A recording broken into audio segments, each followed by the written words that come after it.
एक साधारण सा सफाई कर्मी जो बाहर बैंक के खड़ा होकर सफाई कर रहा है। उसी दौरान वहां पर बैंक की मैनेजर आती है और आने के बाद एकदम से उसके पैर पकड़ लेती है और कहती है कि मुझे माफ कर दो।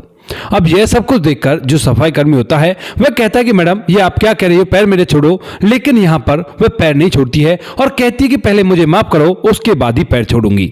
अड़ोस पड़ोस में कुछ सफाई कर्मी भी थे और साथ में कुछ ऐसे लोग भी थे जो बैंक मैनेजर को भी जाना करते थे, साथ में सफाई कर्मी को भी जान लेते हैं और उसके बाद वो हैरान होते हैं। कुछ लोग मोबाइल फोन से वीडियो बनाने लगते हैं। कौन थी बैंक मैनेजर और किस वजह से एक सफाई कर्मी के पैर छू रही थी और कह रही थी कि मुझे माफ कर दो, क्या कारण था ऐसा? पूरी सच्चाई के बारे में जानने के लिए वीडियो को अंत तक जरूर देखें। नमस्कार दोस्तों, मेरा नाम है जीतू और आप लोग देख रहे हो ब्रेन डिमांड चैनल। वीडियो को ज्यादा से ज्यादा शेयर करें और चैनल को सब्सक्राइब करना ना भूलें ताकि मेरा हौसला बढ़ता रहे। दिल्ली के अंदर एक लड़का रहा करता है जिस लड़के का नाम होता है राकेश। राकेश जो होता है वो एक इंजीनियरिंग कॉलेज में पढ़ा करता है और पढ़ लिख कर वह अपनी जिंदगी को सफल बनाना चाहता है, क्योंकि राकेश के पिता काफी दिन पहले इस दुनिया को छोड़कर जा चुके हैं और उसकी मां ने जैसे तैसे काम धंधा करके उसे पाल पोस कर सिलेक्ट किया है कि अब बेटा पढ़ लिख कर अपनी जिंदगी का बोझ अपने कंधों पर उठा सके।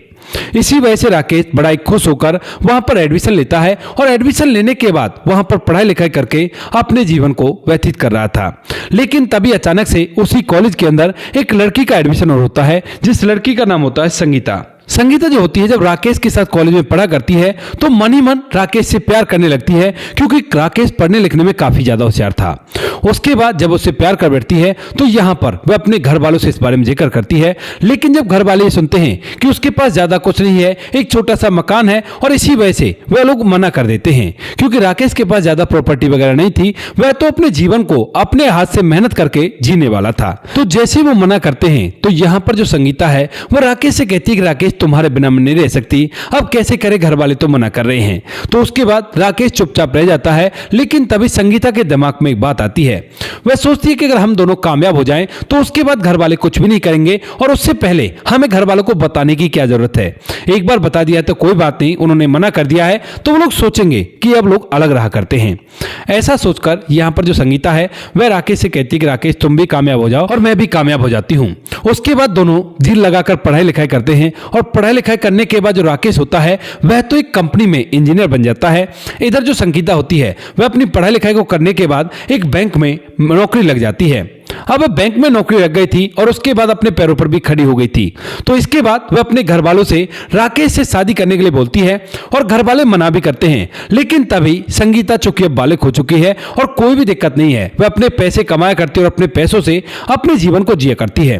तो वह अपने माता पिता से कह देती है कि देखो अगर आप नहीं करना चाहते तो कोई बात नहीं, लेकिन मैं तो उसी से शादी करूंगी।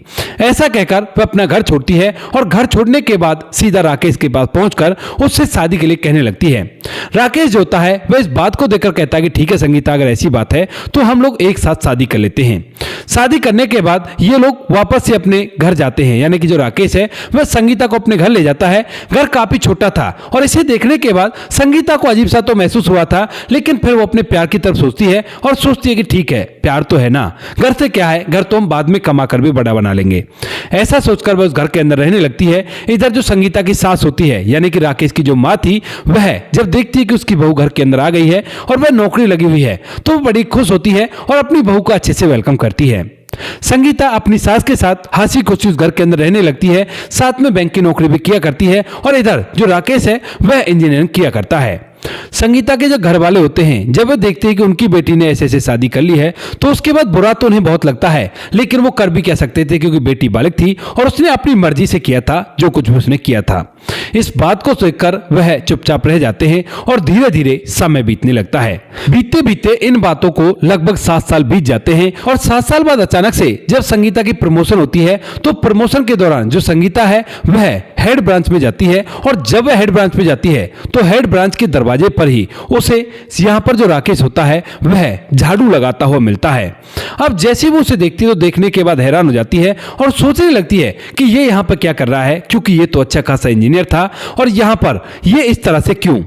इसको देखकर वह आगे तो निकल जाती है, लेकिन मन के अंदर ढेर सारे विचार चला करते हैं, क्योंकि यहाँ पर जो संगीता थी, जब राकेश से उसकी शादी हो गई थी और वो लोग खुशियों के साथ जीवन जी रहे थे, तो उसी दौरान उसकी माँ के उसके पास फोन आने लगते हैं और जो माँ है वह उनसे मेल भाव बढ़ाने लगती है। धीरे धीरे करके जब समय बीतता है तो समय के साथ साथ जो राकेश की नौकरी होती है वह भी छूट जाती है, और जैसे राकेश की नौकरी छूटती है तो उसकी जो माँ होती है वह उसे अंदर अंदर भड़काने लगती है। कहती है कि बेटी, अब तो घर में तुम ही कमाया करती हो, तुम्हारा पति तो घर पर ही पड़ा रहा करता है और वह तुम कब तक कमाओगे उसके लिए, उससे कहो कुछ ना कुछ करेगा। अब राकेश कोशिश भी करता है इधर उधर कई कंपनियों में इंजीनियरिंग के लिए, अपनी नौकरी के लिए, लेकिन वहां पर उसे कहीं भी कोई जगह नहीं मिलती है। यहाँ पर जो राकेश होता है वह जगह जगह घूमकर थक जाता है और फिर घर के अंदर चुपचाप रहने लगता है। लेकिन इधर जो संगीता होती है उसकी माँ बार बार उसे कहा करती कि बेटी तू कब तक कमाएगी इनके लिए, ऐसा कर तू वहां से छोड़कर यहाँ पर आ जा और यहाँ पर हमारे साथ रहने लगे। अब चूंकि संगीता ने कोर्ट मैरिज की थी तो वह इस बात को फिलहाल तो नेगलेक्ट करती है, लेकिन उसके मन में ये बात घर कर जाती है। धीरे धीरे जैसे जैसे समय बीतता है तो समय के साथ साथ संगीता को भी अपनी नौकरी का घमंड होने लगता है, क्योंकि अब राकेश को अगर अपने बाल वगैरह सेव करवाने के लिए जाना पड़ता तो उस समय वह संगीता से ही पैसे मांगा करता, क्योंकि माँ तो घर के अंदर रहा करती है, वह बीमार भी काफी ज्यादा रहा करती है। तो इसी वजह से यहाँ पर संगीता को घमंड होने लगता है, और जब भी वो उसे पैसे दिया करती तो पहले तो प्यार से कहती है कि राकेश देखो कब तक हम लोग ऐसे रहेंगे, लेकिन धीरे धीरे करके वो प्यार कब नफरत में कन्वर्ट हो जाता है और वह बुरी तरह से धमकाते उसे कहने लगती है कि रोज रोज मुझसे पैसे मांगा करते हो, बिल्कुल भी शर्म नहीं आती क्या। इन बातों को सुनकर राकेश चुपचाप रहता है, उससे कुछ नहीं कहता और ऐसी तरह से घर के अंदर रहने लगता है। लेकिन संगीता एक दिन अपनी माँ की बातों को सुन सुनकर उसे तलाक देने के लिए तैयार हो जाती है। कहती है कि बस बहुत हो गया, जब तुम काम ही नहीं करते तो मैं कब तक तुम्हारे लिए पैसे कमाऊंगी, मैं तुम्हें छोड़ना चाहती हूँ और मुझे तलाक चाहिए। राकेश जब इस बात को सुनता है तो वो उसकी तरफ देखता और देखने के बाद कहता है कि संगीता क्या यही था हमारा प्यार। लेकिन तभी संगीता कहती है कि प्यार क्या, प्यार से घर नहीं चला करता, घर पैसों से चला करता है। तुम्हारा फर्ज बनता है पैसे कमाने का, लेकिन तुम तो खुद ही मेरे पैसों पर पल रहे हो, ये कौन सी बात हुई। इसी वजह से अब मुझे तुम्हारे साथ नहीं रहना। इस बात को सुनकर राकेश थोड़ी देर तक सोचता है और सोचने के बाद कहता है कि ठीक है, तो हम दोनों अलग हो जाते हैं, बताओ तुम्हें क्या चाहिए। उसके बाद जो संगीता होती है वो कहती है कि हाँ अलग हो जाएंगे, लेकिन अलग होने के बदले में मुझे ना 10 लाख रुपए चाहिए। इस बात को सुनकर राकेश कहता है कि 10 लाख, तुम्हें पता है ना मेरी जॉब नहीं है, बिना जॉब के मैं 10 लाख रुपए कहां से लाऊंगा। इसके बाद जो संगीता होती है वो कहने लगती है कि तुम्हारा घर तो है ना, इस घर को बेचकर मुझे पैसे दो, मुझे नहीं पता तुमसे मेरी शादी हुई है, अगर तुम इस पैसों को मुझे देते हो तो उसके बाद मैं तुमसे आराम से अलग हो जाऊंगी, वरना फिर देख लेना मैं क्या करती हूँ, क्योंकि मेरी तुमसे शादी हुई है और अगर मैं कोर्ट केस डालूंगी तो तुम्हारा भी पैसा खर्च होगा और मेरा भी पैसा खर्च होगा और वहां पर जब भी तुम्हें एलिमनी देनी होगी। इस बात को सुनकर राकेश सोचता है और सोचने के बाद कहता है कि ठीक है, मैं तुम्हें पैसे दे दूंगा और हम दोनों अलग हो जाएंगे। राकेश ऐसा कहकर पीछे तो मुड़ जाता है, लेकिन उसकी आंखों में आंसू होते हैं। इधर जो संगीता होती है उसके चेहरे पर एक अजीब सी जीत के भाव होते हैं। इसके बाद राकेश ऐसा ही करता है, उस घर को बेचकर उसे पैसे दे देता है और पैसे देने के बाद उससे अलग हो जाता है। लेकिन आज उस दिन के बाद उसके बाद संगीता जब अपने मायके में रहने लगती है तो मायके के अंदर उसे पता चलता है कि राकेश की जिंदगी में जो कुछ भी हुआ है वो सब कुछ उसका पिता का किया कराया है। क्योंकि यहाँ पर एक दिन संगीता जब बाहर से आती है अपने घर पर यानी कि अपने मायके में, तो उसके मम्मी और पापा दोनों एक दूसरे से बात कर रहे थे और कह रहे थे कि अब ये लड़का तो अलग हो गया है, अब इसके बाद देखते हैं क्या करना है। तो उसके बाद माँ कहती है कि हाँ सही कह रहे हो और तुम्हारी वजह से अलग हुआ है, अगर ना तुम उसकी नौकरी छुड़वाते और बार बार जहां पर वह नौकरी के लिए जाया करता वहां पर जुगाड़ निकालकर उसे नौकरी देने से मना न करते तो लड़की बिल्कुल भी उसे नहीं छोड़ पाती। ये बातें संगीता चुपके से सुन लेती है और सुनने के बाद अपने पिता से कहने लगती है कि पिताजी आप कैसे पिता हो, आपने एक बार भी नहीं सोचा कि आपकी बेटी का घर इससे उड़ जाएगा और उसके बाद भी आपने ये सब कुछ किया है। तो उसके बाद जो संगीता की माँ होती है वो उसे समझाती है, कहती है बेटा बहुत बेकार था। लेकिन उसके बाद संगीता कहने लगती है कि ये बताओ तुमने क्या क्या किया था। तो यहाँ पर वो लोग सारी बात बता देते हैं जो कुछ भी उन्होंने किया था, यानी कि अब तक जो कुछ भी उन दोनों के रिश्ते के बीच में हो रहा था वो सब कुछ संगीता की मां की देन थी और दिमाग था पिता का। पिता जैसा कह दिया करता वैसी मां उसे सिखा दिया करती और इन बातों को सीखने के बाद संगीता ने अपने प्रेमी राकेश को तलाक दे दिया था। उसके बाद संगीता जब इन सभी बातों को जान जाती है तो अपने माता पिता से कहती है कि मैं आज के बाद आपके पास बिल्कुल भी नहीं आऊंगी, और ऐसा कहकर घर से निकल जाती है राकेश को ढूंढने के लिए। वह काफी उसे ढूंढती है, लेकिन ढूंढने से उसका कोई भी अता पता नहीं होता है, क्योंकि दिल्ली को छोटी जगह तो नहीं है। जब उसने यहां से घर घर भेज दिया है, तो उसके बाद वह किसी के कांटेक्ट में नहीं रहा करता है। वह उस जगह पर जाती है, उस घर के मालिकों से पूछती है कि क्या आप उसे जानते हो, कहीं पता हो, लेकिन वो लोग कहते हैं कि हमें नहीं पता। संगीता अब अलग से फ्लैट लेकर रहने लगती है और कई बार तो उसने अपने आप को इस दुनिया से विदा करने की भी कोशिश की है, क्योंकि उसके माता पिता ने जो किया था उसकी वजह से वह राकेश से इतनी नफरत करने लगी और उसने उसे तलाक दे दिया, लेकिन वह करने की हिम्मत नहीं जुटा पाती है। धीरे धीरे समय बीतता है। समय के साथ साथ संगीता के माता पिता भी एक हादसे में इस दुनिया को छोड़कर चले जाते हैं और उसके बाद जो संगीता होती है उसे दुख तो होता है, लेकिन वह उनकी मैयत में भी नहीं जाती है, क्योंकि उन्होंने उसके प्यार से उन्हें अलग कर दिया था। वो भी इस तरह की चाल अपनी बेटी के साथ चली थी उन्होंने, तो ये बहुत ही गलत था। इसके बाद यहाँ पर धीरे धीरे और समय बीतता है और समय के साथ साथ जैसे एक दिन संगीता की पोस्टिंग होती है मैनेजर के तौर पर, और उस दिन उसे हेड ऑफिस जाना था, जो कि इस ब्रांच से जिस ब्रांच में वो काम किया करती थी काफी दूसरी तरफ पड़ता था। और वहां पर जाने के बाद जैसे संगीता बैंक के अंदर घुसती है तो वहीं पर राकेश उसे सफाई कर्मी का काम करता हुआ मिल जाता है और उसके बाद ये सारी बातें वह उसके बारे में सोच रही है। वह सोचती हुई वहां पर तो चली जाती है जहां पर उसकी मीटिंग होती है। सबसे पहले उसे कांग्रेस किया जाता है, कहा जाता है कि बहुत अच्छा काम किया है, इसी वजह से अब तुम मैनेजर बन चुकी हो और अपने जीवन को आराम से व्यतीत करना और अच्छे से काम करना। लेकिन संगीता का पूरा ध्यान राकेश के ऊपर था और वह उसी के बारे में सोच रही थी। वह वहां से बाहर निकलती है और बाहर निकलते ही जो राकेश है फिर भी उसे सफाई करता हुआ दिख जाता है और एकदम से वह राकेश के पैर पकड़कर उससे रो रो कर माफी मांगने लगती है। राकेश जो होता है जब वह देखता है कि अड़ोस पड़ोस के लोग इधर को उधर खड़ा हो गए हैं, क्योंकि संगीता ने अच्छे खासे कपड़े पहन रखे थे जबकि राकेश ने सफाई कर्मी के कपड़े पहन रखे थे, तो लोग उन्हें देखने के बाद सोचने लगते हैं कि सफाई कर्मी के पास कौन सी ऐसी चाबी है जिस वजह से ये इसके पैर पड़ रही है।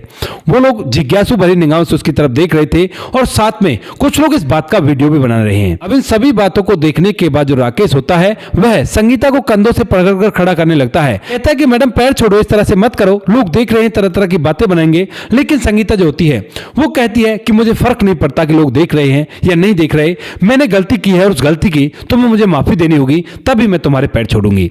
जब राकेश देखता है कि बिना माफी दिए ये पैर नहीं छोड़ने वाली, तो उसके बाद वो कहता है कि ठीक है मैडम, मैंने आपको माफ कर दिया, अब तो खड़ी हो जाओ।